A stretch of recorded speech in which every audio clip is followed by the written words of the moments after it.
The test is in 4 parts. At the end of the test, you will be given 10 minutes to transfer your answers to the answer sheet. Now turn to Part 1.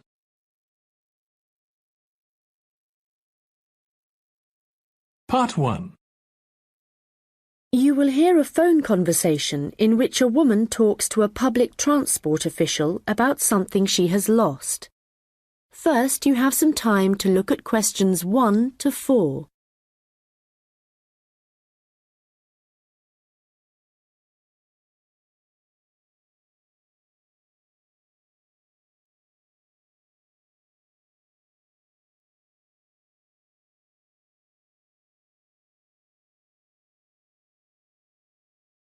Hello, City Transport Lost Property. How can I help you? Oh, hello. Yes, calling about a suitcase I lost yesterday. I don't suppose I'll get it back, but I thought I'd try. Well, some people do hand lost items in, so you might be lucky. Let's put the details into the computer. OK. Right, so let's start with a description of the suitcase. OK, well, it's small, and it's the type you can pull along on wheels. How about the colour? Yes, it's black, but not exactly plain black. It has some narrow stripes down it, sort of grey. Actually, no, they're white, now I think about it. OK, I'll just add that information. Now, were there any items inside it? Yes, I had a big bunch of keys in there. Luckily, my assistant manager has an identical set, so she's going out this morning to get some copies made. So, therefore, your office... That's right. My house keys were in my pocket, thank goodness. Anything else? There were a lot of documents, but they're saved on my laptop anyway, so they don't matter so much. But the thing I'm really worried about, I haven't even taken it out of the box yet, is a camera I just bought. That's really why I'm calling. I can't believe I've lost it already. I see. Well, let's hope we can find it for you. Was there anything else? I don't think so. Any credit cards? They were in my handbag, and I had my passport inside my jacket pocket. Before you hear the rest of the conversation, you will have some time to look at the questions 5 to 10.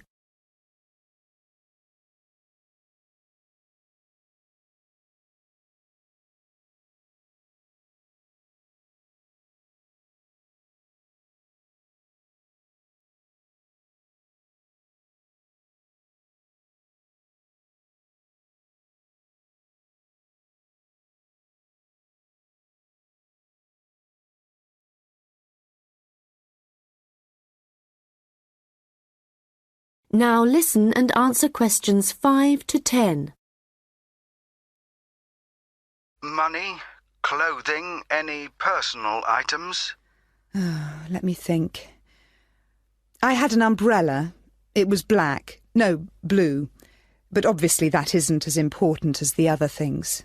No, but it all helps us identify basic details about your journey. So it was yesterday, was it? That's right. In the afternoon. Around 2 p.m, maybe 2:30. OK, so that'd be May the 13th. Yes. I was heading to Highbury. That's where I live. All right. And you mentioned a passport, I think. So you were coming from the airport, I presume? Yes, and I was looking forward to getting home so much, and what with being tired and everything, I think that's why I just forgot about the case. And how were you travelling when you lost your property? What kind of transport were you using? I thought about getting the train, but that would have meant a bus journey as well, and I couldn't be bothered. So I decided to take a taxi eventually. That's where I must have left it. Well, So I decided to take a taxi eventually. That's where I must have left it. well, that's good news in a way. It's more likely that a driver would have found it and handed it in. I hope so. Well, I need your personal details now. Can I have your full name, please? Yes, it's Lisa Docherty. I'll spell that for you. It's Docherty. Thank you. And next, if I could have your address, the best address to send you the property if we manage to locate it. Sure, it's number 15A, River Road. And that's Highbury, as I said. Thank you. Just a moment. There's just one final thing. That's your phone number. I guess my mobile would be best. Hang on. 07979 605 437. Very well. I think that's everything we need at this end. I'll have a look at the data on... That is the end of part 1. You now have 1 minute to check your answers to part 1.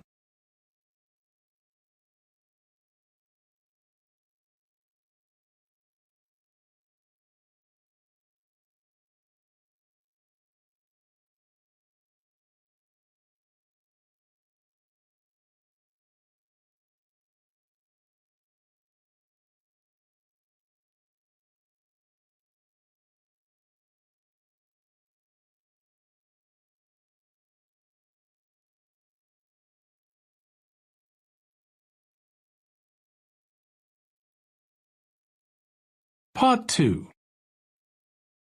You will hear a tourist information officer explaining local walks to visitors. First, you have some time to look at questions 11 to 15.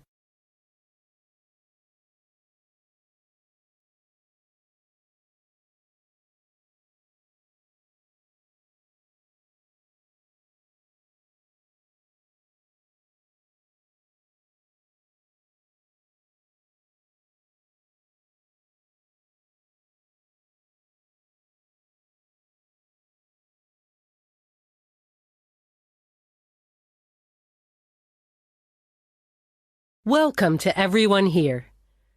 I hope you enjoy your stay in our village and enjoy the local scenery. I'll tell you a bit about the forest and mountain tracks in a minute. But first, I'll just give you an idea of where everything is in the village. So, we're here in the Tourist Information Center, and when you come out of the center, you're on Willow Lane, just opposite the pond. If you want to get to the supermarket for your supplies of food and water, go right. That's the quickest way, and then turn right at the top of Willow Lane. And it's the second building you come to, opposite the old railway station. If you're planning on doing some serious climbing and you need some equipment, we do have an excellent climbing supplies store just 5 minutes walk away. Turn left once you're outside the Tourist Information Center. Take Willow Lane all the way up to Pine Street. You want to go left along here. Then keep up Mountain Road on your right until you come to the next turning on the left. Head down there and you'll come to the climbing supplies store. If you get to the small building that sells ski passes, you'll know you've gone too far. You also need to head to Pine Street for the museum. It's small, but well worth a visit if you're interested in the history of the village and the old gold mining industry. So, when you reach Pine Street from here, you'll see the old railway line on the other side of the road. Turn left into Pine Street and keep going until you come to Mountain Road. And just past here, the museum will be on your left, just behind the railway line. Don't worry about crossing over the tracks. The train stopped running through here in 1985. If you're planning on following one of the easier forest walks, you might like to hire a bicycle. To get to the hire shop, again, you need to head to Pine Street. On the left-hand side of Pine Street, you'll see the town hall. Go down the little road that you come to just before it, and you'll find a bike hire shop just behind the hall. They have a good range of bikes, so I'm sure you'll find something that suits your needs. Last but not least, if you're hungry after a long day's trek, I can recommend our local cafe. Again, when you leave the Tourist Information Center, turn right and follow Willow Lane until it joins Pine Street. And right opposite, on the far side of the railway tracks, is the cafe. Before you hear the rest of the conversation, you will have some time to look at the questions 16 to 20.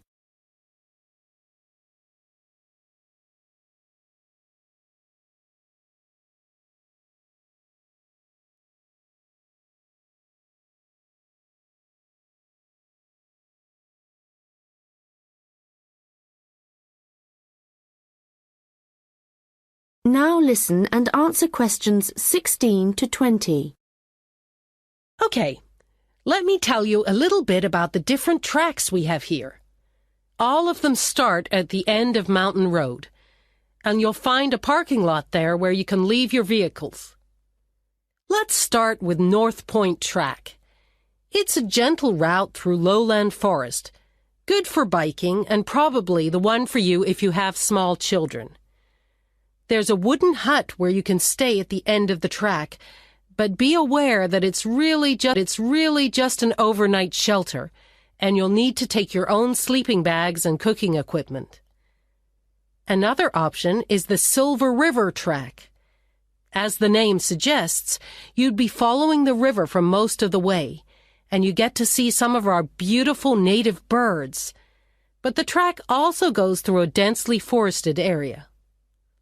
Unfortunately, the signposting isn't very good in places, and you do need good map reading skills to avoid becoming disoriented, which happens to visitors a little too frequently, I'm afraid. Valley Crossing will take you through some stunning scenery, but there are several points along the way where you'll need the level of fitness required to get over some pretty big rocks. Stonebridge is one of the shorter tracks, but very steep as it takes you up to the waterfall. You do need to be in good condition to manage it. Lastly, the Henderson Ridge track will take you all the way to the summit of the mountain. Do bear in mind, though, that at this time of year the weather is very changeable, and if the cloud suddenly descends, it's all too easy to wander off the track. It's best to check with us for a weather report on the morning you think you want to go. On the way to the summit, there's a hotel which provides comfortable rooms and quality meals, so it's worth climbing all that. That is the end of part 2. You now have 30 seconds to check your answers to part 2.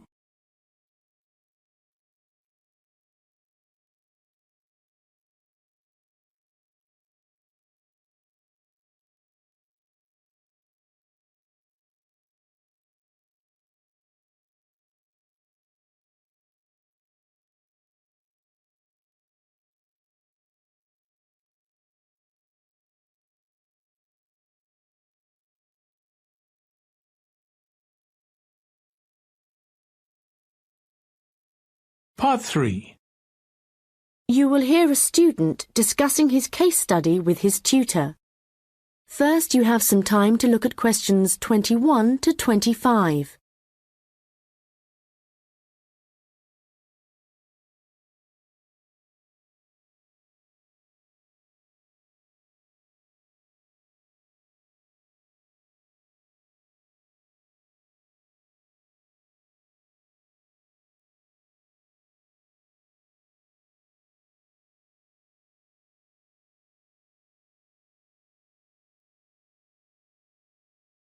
And for a first draft, it looks promising.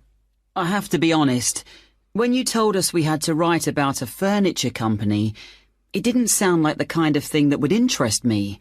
But since then, I've changed my mind. Why's that? Well, as you know, Furniture Rossi is an Australian company, still comparatively small compared to some of the high street stores, but it's got plans to expand into foreign markets. So I chose it for that reason. It's going through a transition.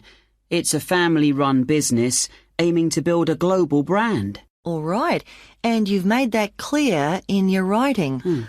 One thing, though, that I think you've overlooked is why Luca Rossi started a furniture company here in Australia in the first place. Well, he'd just got an arts degree, hadn't he? And people were trying to talk him into an academic profession, but he wanted a practical job, something he thought would be more satisfying in the long run. His grandfather had been a craftsman. He'd made furniture in Italy, and he'd passed this skill on to Luca's father. And, well, Luca thought he'd like to continue the tradition. Yes, that was the motivation behind his decision. And what was it, do you think, that gave Furniture Rossi a competitive edge over other furniture companies? I wouldn't think it was price. It's always been at the higher end of the market. But according to my research, it was to do with the attitude of the employees. They were really focused on giving good customer service. Yes, Luca Rossi insisted on that. Their promotional campaigns also emphasised the fact that the wood only came from Australian forests. But that was the case with their rivals too, so it wouldn't have made them stand out.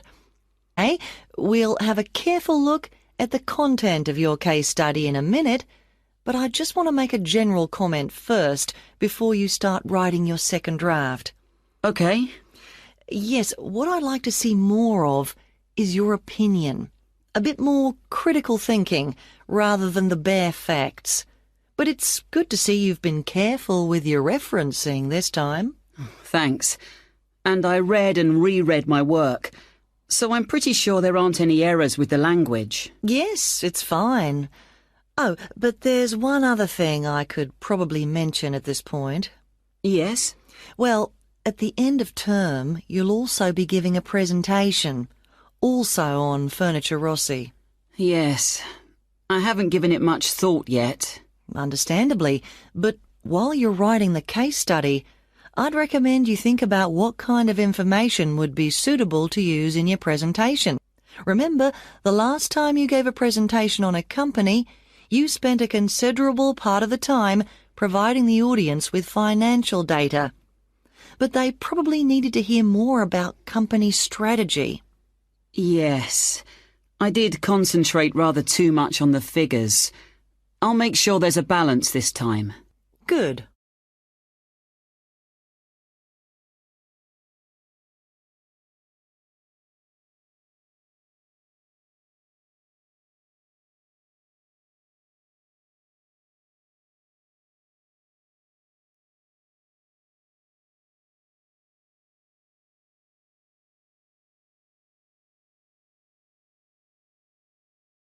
Now listen and answer questions 26 to 30.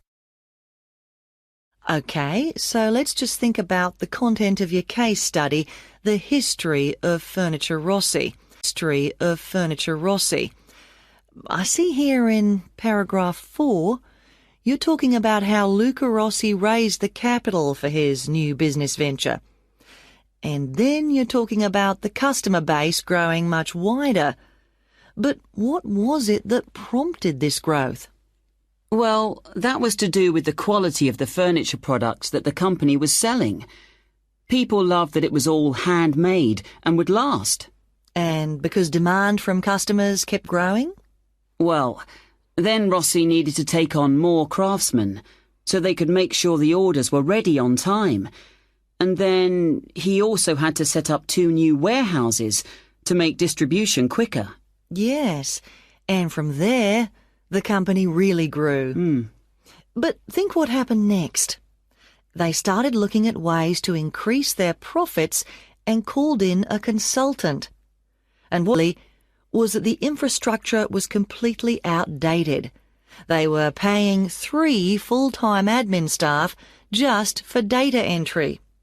So he recommended they upgrade their software programs, and that, in turn, cut operational costs and just speeded everything up.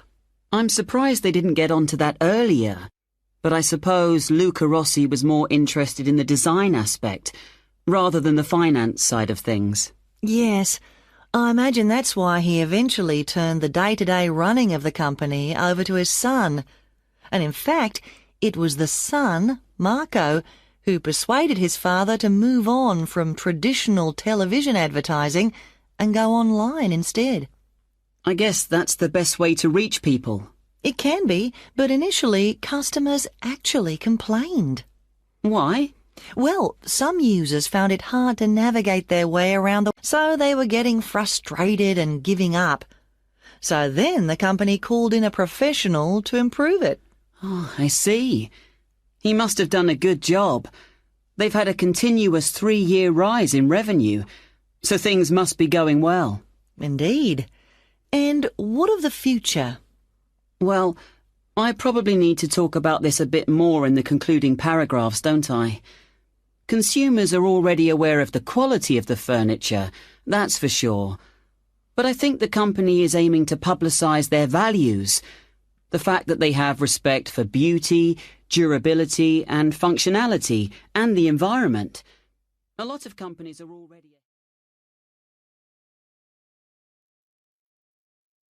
That is the end of part 3. You now have 30 seconds to check your answers to part 3. Part 3.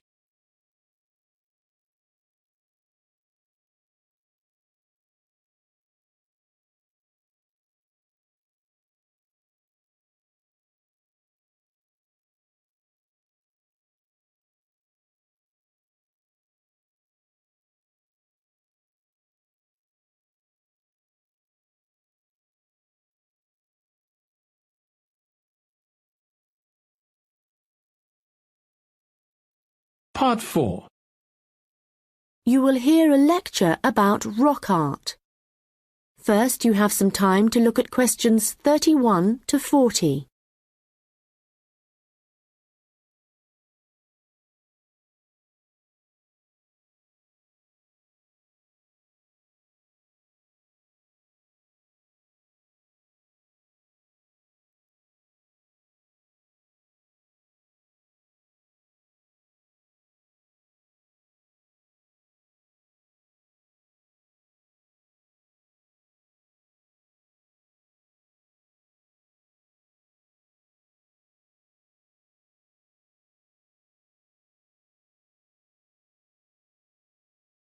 Now listen carefully and answer questions 31 to 40. Hello everyone and welcome. As part of this series of lectures on the development of early humans, today we are looking at rock art, the paintings and drawings produced by prehistoric peoples as they spread across the continents.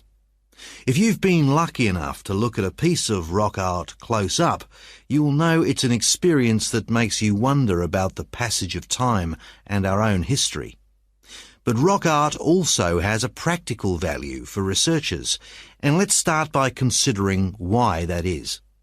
Firstly, it evolved. Information not always easily obtainable from excavated artefacts alone. Secondly, rock art tells us about migration, where people came from and where perhaps they went next.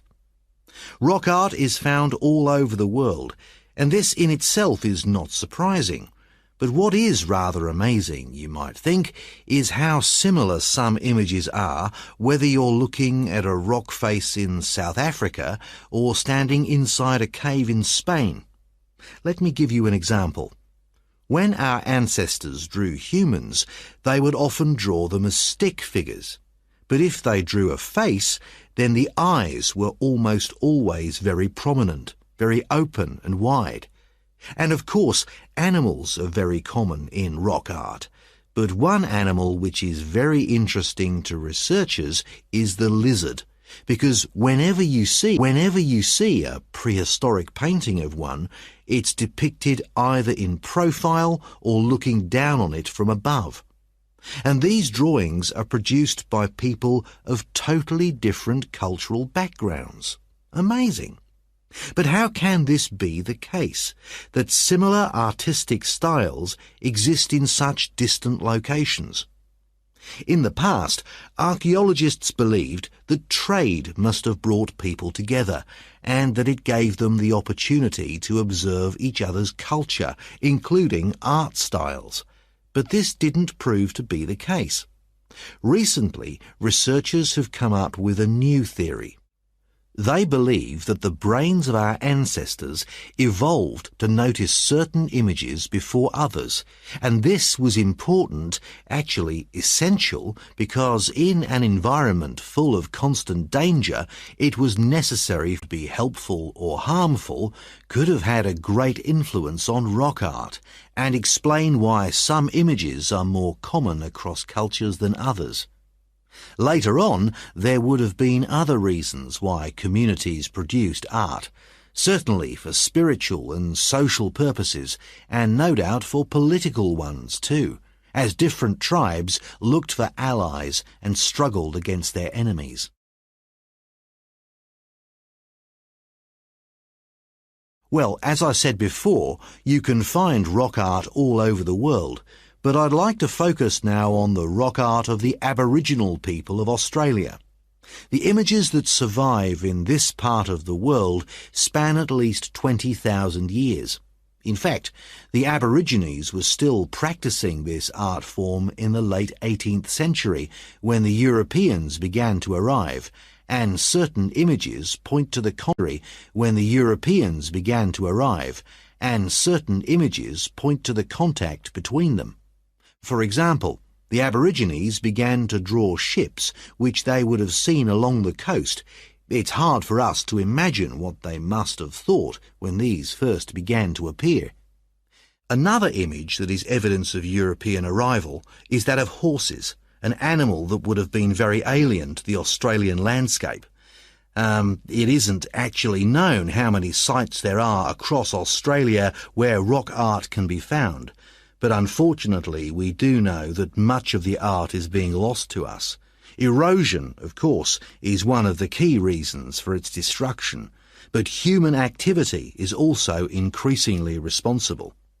Since the 1960s, industry alone has destroyed around an estimated 10,000 pieces of art.